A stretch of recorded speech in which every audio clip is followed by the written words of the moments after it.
Assalamualaikum warahmatullahi wabarakatuh.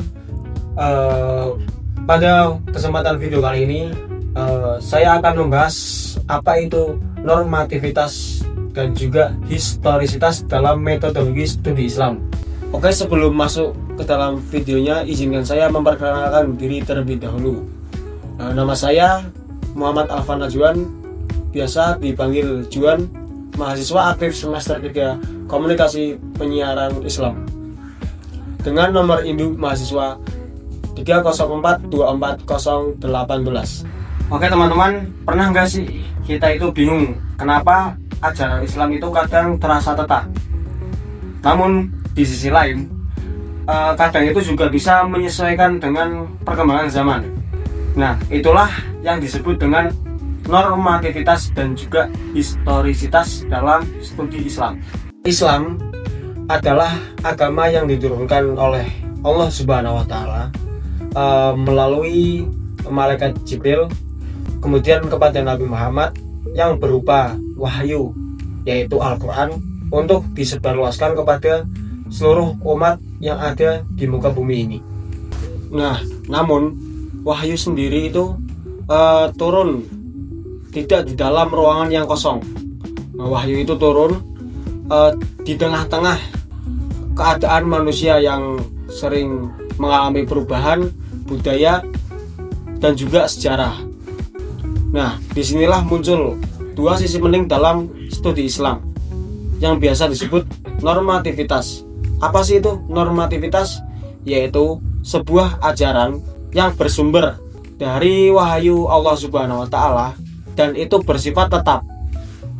Dan kemudian ada historisitas, yaitu historisitas itu adalah cara manusia itu melaksanakan atau mengerjakan ajaran wahyu itu di dalam kehidupan sehari yang notabene-nya itu berubah-ubah seiring berkembangnya zaman. Nah, menurut Muhammad Amin Abdullah dalam jurnalnya, normativitas adalah dimensi ajaran Islam yang bersumber dari teks wahyu Gusti Allah, yaitu Al-Quran dan juga hadis, yang dimana itu bersifat mutlak, abadi dan juga universal. Nah, pendekatan normatif menekankan sisi ideal agama, bagaimana seharusnya seseorang muslim beriman, beribadah dan juga berakhlak.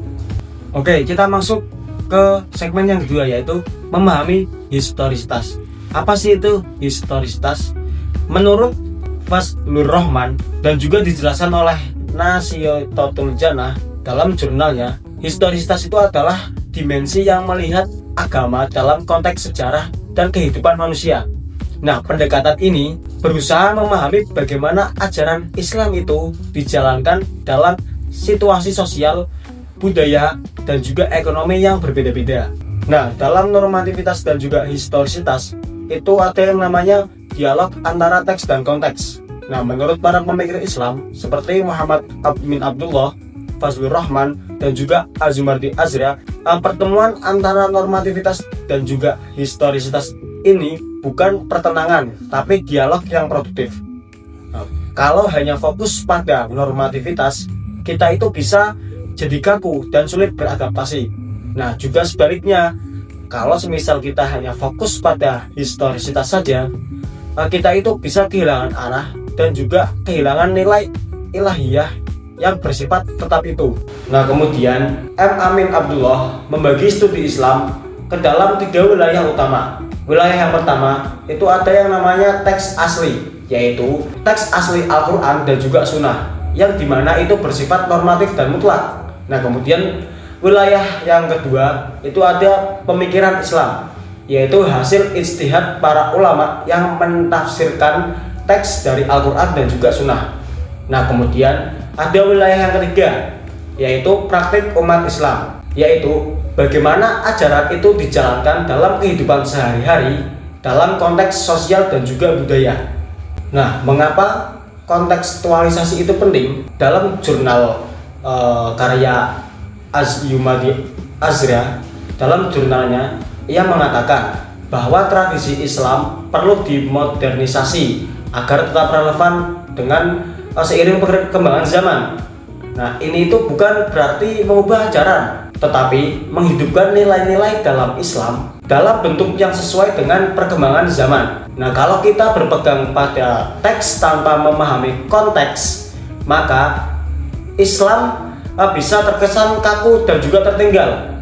Nah, sebaliknya, kalau kita hanya fokus pada konteks tanpa dasar wahyu atau teks tersebut, maka kita bisa kehilangan arah spiritual dan juga kehilangan arah moral. Nah, jadi keduanya itu sama-sama penting untuk menjaga keseimbangan dalam studi Islam itu. Nah, jadi pada kesimpulan video kali ini, normativitas dan juga historisitas itu harus berjalan beriringan. Normativitas itu memberikan arah, nah kalau historisitas itu memberi konteks, dan kontekstualisasi itu yang menjadi jembatan agar nilai-nilai Islam selalu hidup di setiap zaman. Mungkin cukup sekian pembahasan di video kali ini. Jika ada kekurangan, kritik dan saran dipersilakan di kolom komentar. Saya Alvan Najwan pamit undur diri. Wassalamualaikum warahmatullahi wabarakatuh.